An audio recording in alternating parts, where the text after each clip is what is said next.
প্রিয় university of গৌড়বঙ্গের সকল ভাই বোনদের জানাবো প্রথমেই আমি আরগু দর্শন ইউটিউব চ্যানেলে স্বাগতম। তো আজকে তোমাদের কাছে আবারও একটি নতুন ভিডিও নিয়ে হাজির হয়েছি। তো আজকের এই ভিডিওতে আমি দুটি পার্ট নিয়ে আলোচনা করব। প্রথম পার্টটি থাকবে তোমার সিলেবাস নিয়ে এবং দ্বিতীয় পার্টটি থাকবে তোমাদের জন্য সেই সিলেবাস থেকে তোমরা আপাতত কোন প্রশ্নগুলো এখন থেকেই পড়বে। তাহলে চলো আমরা বেশি দেরি করব না, চলে যাব সরাসরি মূল ভিডিওর দিকে। তার আগে আমি রতন তোমাদেরকে সকলকে জানাবো আরেকবার আরগু দর্শন ইউটিউব চ্যানেলে স্বাগতম।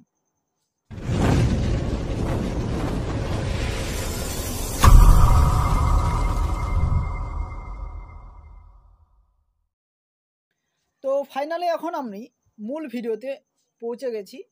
তো যারা বর্তমানে তোমরা 5th সেম থেকে 6th সেমে উঠেছো, অর্থাৎ তোমাদের 5th সেমের রেজাল্ট এখনও পাবলিশ হয়নি, হয়তো খুব তাড়াতাড়ি তোমাদের রেজাল্ট পাবলিশ হতে চলেছে। তোমরা 6th সেমিস্টারে অ্যাডমিশন হয়ে গেছো এবং বিভিন্ন কলেজে অ্যাডমিশন শুরু হয়ে গেছে এবং তোমরাও ভর্তি হয়ে গেছো। তো তোমরা এখন 6th সেমিস্টারে যাদের এই বেঙ্গলি সাবজেক্টটি রয়েছে সেটা পাস করছে, তাদের জন্য আজকের এই ভিডিওটি। তাহলে চলো আমরা প্রথমে সিলেবাস নিয়ে আলোচনা করি। তো বেঙ্গলি সিলেবাস নিয়ে প্রথমে আমরা আলোচনা করব যাদের জেনারেল সাবজেক্ট হিসাবে রয়েছে। তো তোমরা 1st সেম থেকে 5th সেম পর্যন্ত পরীক্ষা দিয়ে দিয়েছো। তো ওই সিলেবাসগুলো নিয়ে এখন আর আলোচনা করছি না, এখন আমি আলোচনা করব তোমাদের ডাইরেক্ট 6th সেমিস্টারের। তো প্রথমে তোমাদের 6th সেমিস্টারে একটু সিলেবাসটির দিকে তোমরা যদি নজর রাখো বা সিলেবাসটি বা তোমরা যদি ভিডিওটির দিকে নজর রাখো তাহলে এখানে দেখতে পাবে 6th সেমিস্টারের সিলেবাসটি। দেখো তোমাদের যে 6th সেমিস্টারের পেপার পাস করছে, তোমাদের যদি বেঙ্গলি থাকে তাহলে হয়তো অবশ্যই তোমাদের বেঙ্গলি 2টি থেকে 3টি পেপার থাকবে। তো প্রথমে তোমাদের থাকছে ডিএসসি 2A বা 2B, এটা অর দিয়ে তোমরা নিতে পারো। তারপর রয়েছে তোমাদের জিই, শেষ আরেকটি রয়েছে তোমাদের এসইসি। তো এখানে তোমাদের 3টা থাকবে না, তোমাদের যে কোনো 2টি থাকবে। তো এখন প্রশ্ন হচ্ছে তোমাদের ডিএসসি 1A মধ্যে যে সিলেবাসটি রয়েছে বা কোর্স টাইটেল যেটা রয়েছে সেটা হচ্ছে 19 ও 20 শতকের কবিতা। এছাড়াও তোমরা এই ডিএসসি 2A এই টপিকটি বা এই কোর্স টাইটেল বা কোর্স কোডটি না নিয়েও তোমরা অর দিয়ে আরেকটি রয়েছে যেটা রয়েছে ডিএসসি 2B, সেটা রয়েছে কাব্য ও নাটক। এই কাব্য এবং নাটক থেকেও তোমরা পড়তে পারো বা এই টপিকটি বা এই কোর্স কোডটি বা কোর্স টাইটেলটি নিতে পারো। এবার আরেকটি তোমাদের রয়েছে কোর্স কোড, সেটা হচ্ছে জিই। এই জিই তোমাদের জেনারেল ইলেকটিভ সাবজেক্টগুলো, এটা সিলেবাসের মধ্যে রয়েছে, তোমাদেরকে আমি বলছি। এবার তোমাদের আরেকটি রয়েছে এসইসি 2। এই এসইসি 2 তোমাদের থাকবে, কিন্তু তোমাদের মোস্ট যেটা যাদের বেঙ্গলি জিই বা বেঙ্গলি তোমাদের পাস কোর্সে যদি থেকে থাকে তাহলে তোমাদের এই ডিএসসি 2A বা 2B যেটা তোমাদের খুশি তোমরা নিতে পারো, বা এই ডিএসসি 2A বা 2B তোমরা এর মধ্যে যে কোনো একটা থাকবেই বা তোমাদের নিতে হবেই। আর তোমাদের এদিকে জিই থাকতে পারে, না হলে তোমাদের এসইসি 2 পেপার কোডটি থাকতে পারে, এটা তোমাদের উপর নির্ভর। তোমাদের যদি 5th সেমিস্টারে জিই হিসাবে যদি বেঙ্গলি থেকে থাকে তাহলে তোমাদের 6th সেমিস্টারে জিই হিসাবে থাকবে না এবং তোমাদের সেটা এসইসি 2 হিসাবে থাকবে। তোমরা যদি না এই বিষয়টি জানো তাহলে এই ভিডিওটি নিচে আরেকটি ভিডিওর লিঙ্ক দিয়ে দিব, তোমাদের সাবজেক্ট কোড বা কীরকমভাবে কোন সেমিস্টারে কোন সাবজেক্টগুলো আসে এই নিয়ে বিস্তারিত ভিডিও আলোচনা বা আলোচনা করা হয়েছে বা এই নিয়ে ভিডিও তোমাদের কাছে দেওয়া হয়ে গেছে। তো এদিকে আর যাচ্ছি না। তো তোমাদের প্রথমেই আমি বলি, ভিডিওটি আজকে বেশ লম্বা হবে, ধরো 10 থেকে 12 মিনিটের আজকে ভিডিও হবে। তো এখন আমরা যে 6 সেমিস্টারে এটা সিলেবাসের প্যাটার্ন, এখন আমরা সিলেবাস যেগুলো তোমাদের পড়তে হবে সেগুলো নিয়ে আলোচনা করি। তো চলো এখন আমরা যদি 6 সেমিস্টারের 19 এবং 20 শতকের কবিতাগুলো মধ্যে তোমরা যেগুলো পড়বে, দেখো 19 ও 20 শতকের কবিতা। দেখো 19 শতকের বা চতুর্দশপদী কবিতা বলি যে মধুসূদন দত্তের নির্বাচিত, এর মধ্যে রয়েছে মিত্রাক্ষর, বঙ্গভাষা, ঈশ্বরচন্দ্র বিদ্যাসাগর, কপোতাক্ষ নদ এবং কাশিরাম দাস। এগুলো ছিল 19 শতকের কবিতা।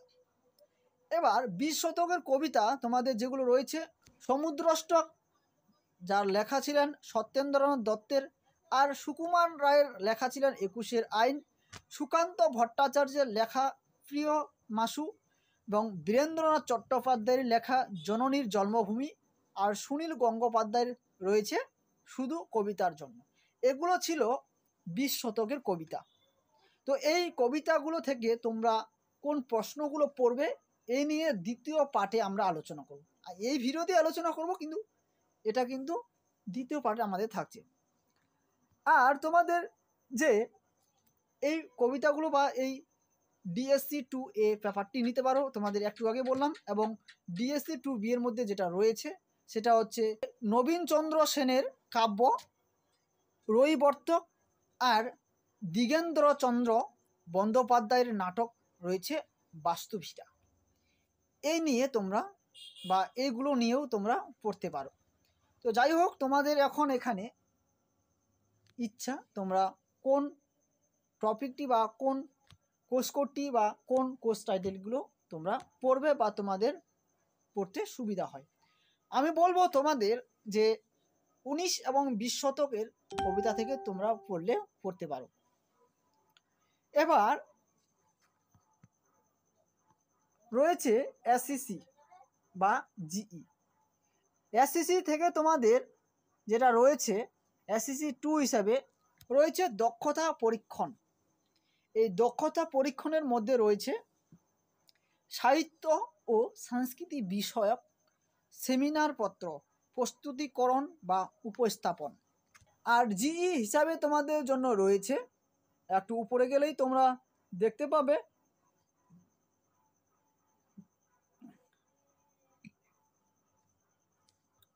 জিই 2 হিসাবে রয়েছে তোমাদের জন্য উপন্যাস এবং নাটক। এই উপন্যাসের মধ্যে রয়েছে তোমাদের পণ্ডিত মশাই শরৎচন্দ্র চট্টোপাধ্যায়ের, আর রয়েছে নবান্ন বিজন ভট্টাচার্যের। তো আজকে এই ছিল প্রথম পার্ট নিয়ে আলোচনা। এবার আমরা দ্বিতীয় পার্টটি আমরা আলোচনা করব ডিএসসি 2 এর কিছু প্রশ্ন। তোমরা কোন প্রশ্নগুলো এখন থেকেই পড়বে। তো দেখো বিভাগ ক থেকে বা আ থেকে যেগুলো রয়েছে সেখানে থাকবে 19 শতকের কবিতাগুলো, যেমন মিত্রাক্ষর। এই মিত্রাক্ষর থেকে যে প্রশ্নগুলো তোমরা পড়বে 19 শতকের কবিতা রয়েছে প্রকৃত কবিতা রূপী কবিতায় বলে। মাইকেল মধুসূদন দত্তের এই মিত্রাক্ষর কবিতাটির উদ্ধৃত পংক্তিটির তাৎপর্য বিশ্লেষণ করো। দ্বিতীয় প্রশ্ন রয়েছে করুণার সিন্ধু তুমি সেই জানে মনে। এই করুণা সিন্ধু কাকে বলা হয়েছে এখানে, কবিতার তার প্রতি কবি মধুসূদন দত্তের যে মনোভাব প্রকাশ পেয়েছে তা ব্যাখ্যা করো। এবার রয়েছে বঙ্গভাষা থেকে। বঙ্গভাষা থেকে রয়েছে সনেটের সংজ্ঞা দিয়ে তোমার পাঠ্য মধুসূদন দত্তের বঙ্গভাষা কবিতাটি সনেট হিসাবে কতখানি সার্থক হয়েছে লেখো। এছাড়াও তোমাদের জন্য রয়েছে বঙ্গভাষা কবিতায় মাতৃভাষার প্রতি কবি মধুসূদন দত্তের যে গভীর আরতি প্রকাশ পেয়েছে তার পরিচয় দাও। নেক্সট ঈশ্বরচন্দ্র বিদ্যাসাগরের যে কবিতাটি রয়েছে সেখানে রয়েছে ঈশ্বরচন্দ্র বিদ্যাসাগর কবিতাটি বিশ্লেষণ করেই কবির মন্তব্য বুঝিয়ে দাও। 2 নম্বর প্রশ্ন রয়েছে ঈশ্বরচন্দ্র বিদ্যাসাগর কবিতায় মাইকেল মধুসূদন দত্তের বিদ্যাসাগরের প্রতি যে শ্রদ্ধা মনোভাব ব্যক্ত হয়েছে তার পরিচয় দাও। নেক্সট যেটা রয়েছে কপোতাক্ষ নদ। এই কপোতাক্ষ নদের মধ্যে যে প্রথম প্রশ্ন রয়েছে কপোতাক্ষ নদ মধুসূদন দত্তের বঙ্গপ্রীতির উজ্জ্বল প্রকাশ কবিতার অবলম্বনে আলোচনা করো। দ্বিতীয় রয়েছে কপোতাক্ষ নদ চতুর্দশপদী কবিতায় বঙ্গভূমির প্রতি কবি মাইকেল মধুসূদন দত্তের যে গভীর অনুরাগ ফুটে উঠেছে তা পরিচয় দাও বা তার পরিচয় দাও। কাশিরাম দাসের থেকে যে কয়েকটি প্রশ্ন রয়েছে সেটা হচ্ছে মাইকেল মধুসূদন দত্তের কাশিরাম দাস সনেট নিয়ে আলোচনা করব। দ্বিতীয় প্রশ্ন রয়েছে সনেট কাকে বলে। তোমাদের পাঠ্য কাশিরাম দাস কবিতায় সনেটের যে লক্ষণগুলি প্রকাশ পেয়েছে তার উক্ত কবিতা অবলম্বন লেখো বা দেখাও। তারপরে যে তোমাদের রয়েছে 3 নম্বর প্রশ্ন রয়েছে কাশিরাম দাস সনেটে মাইকেল মধুসূদন দত্ত এই কাশিরাম দাসের কবি প্রতিভার যে মূল্যায়ন করেছেন তা নিজের ভাষায় লেখো। এগুলো ছিল বিভাগ ক থেকে বা আ থেকে কিছু 19 শতকের প্রশ্ন। এই প্রশ্নগুলো তোমরা এখন থেকেই পড়তে শুরু করে দাও। তোমাদের ফাইনাল সাজেশন আমি পরীক্ষার সামনাসামনি বা পরীক্ষার কাছাকাছি নিয়ে আসব। এবার বিভাগ খ থেকে বা অ থেকে যে প্রশ্নগুলো রয়েছে সেই প্রশ্নগুলো তোমাদের কাছে তুলে ধরি। তোমরা প্রশ্নগুলো পারলে খাতায় লিখে রাখো। প্রথম যে প্রশ্ন রয়েছে সত্যেন্দ্রনাথ দত্তের সমুদ্রাষ্টক, সেখানে রয়েছে সমুদ্রাষ্টক কবিতাটি কোন কাব্যগ্রন্থের অন্তর্গত? কবিতাটির মূল ভাব নিজের ভাষায় ব্যক্ত কর। তারপরে যে কবিতাটি রয়েছে সুকুমার রায়ের 21 আইন। এই 21 আইন কবিতার তীর্থ কর্তৃত্বের কবির কোন বিশেষ ভাবনা প্রকাশ করেছে আলোচনা করে দেখো। নেক্সট রয়েছে 21 আইন কবিতার নামকরণের সার্থকতা কতখানি রয়েছে তা নিজের ভাষায় লেখো। রয়েছে সুকান্ত ভট্টাচার্যের লেখা প্রিয় মাসু। এখান থেকে যে প্রশ্নগুলো তোমরা পড়বে, প্রথম প্রশ্ন রয়েছে প্রিয়ত মাসু কবিতাটি এক সৈনিকের আত্মকথন, তা কবিতার অবলম্বনের বুঝিয়ে লেখো। এই আত্মকথনের তার যে মনোভঙ্গি প্রকাশ ঘটেছে। নেক্সট যেটা রয়েছে 2 নম্বর প্রশ্নটি সেটা হচ্ছে যুদ্ধতর সৈনিকের প্রিয়জন বিচ্ছেদের যে শোক প্রিয়ত মাসুর কবিতার প্রকাশ পেয়েছে তা ব্যাখ্যা করো। নেক্সট যেটা রয়েছে রবীন্দ্র চট্টোপাধ্যায়ের লেখা জননীর জন্মভূমি। প্রথম প্রশ্ন রয়েছে আমার জন্মভূমি, আমি অনেক দিন তাকে দেখি না। কবির এই মন্তব্যের কারণ কি? কবিতার অনুসরণের বিষয়টি পরিস্ফুট করো। তারপরে যে তোমাদের নেক্সট যেটা প্রশ্ন রয়েছে তারপর সন্ধ্যা নামবে, রাত গভীর হবে, আমি তখন পাথরের মতো ঘুমাবো। কার লেখা? কোন কবিতার অংশ? কবির এই মনোভাবের কারণ কি? নেক্সট যেটা রয়েছে আরও জননীর জন্মভূমি কবিতার নামকরণের কতটা যুক্তিযুক্ত ও প্রাসঙ্গিক তা আলোচনা করো। তারপরে যে নেক্সট তোমাদের 20 শতকের কবিতাটি রয়েছে সেটা হচ্ছে সুনীল গঙ্গোপাধ্যায়ের লেখা শুধু কবিতার জন্য। 1 নম্বর রয়েছে শুধু কবিতার জন্য আরও দীর্ঘদিন বেঁচে থাকতে লোভ হয়। এই উদ্ধৃতাংশ প্রতিফলিত কবির এই মনোভাবের বিশেষত্ব আলোচনা করো। নেক্সট যেটা তোমাদের প্রশ্ন রয়েছে কবিতার প্রতি সুনীল গঙ্গোপাধ্যায়ের যে ভালোবাসা প্রকাশ পেয়েছে, শুধু কবিতার জন্য কবিতা অবলম্বনের তার পরিচয় দাও। তারপরে যে শেষে প্রশ্নটি রয়েছে 3 নম্বর,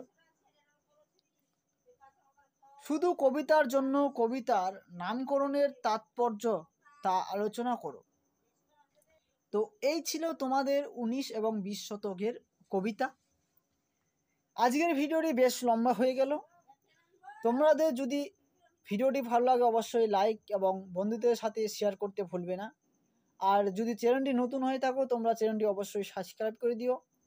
আর আজকের ভিডিওটি এখান থেকে শেষ করছি। দেখা হচ্ছে তোমাদের সঙ্গে অন্য কোনো এক নতুন ভিডিওতে।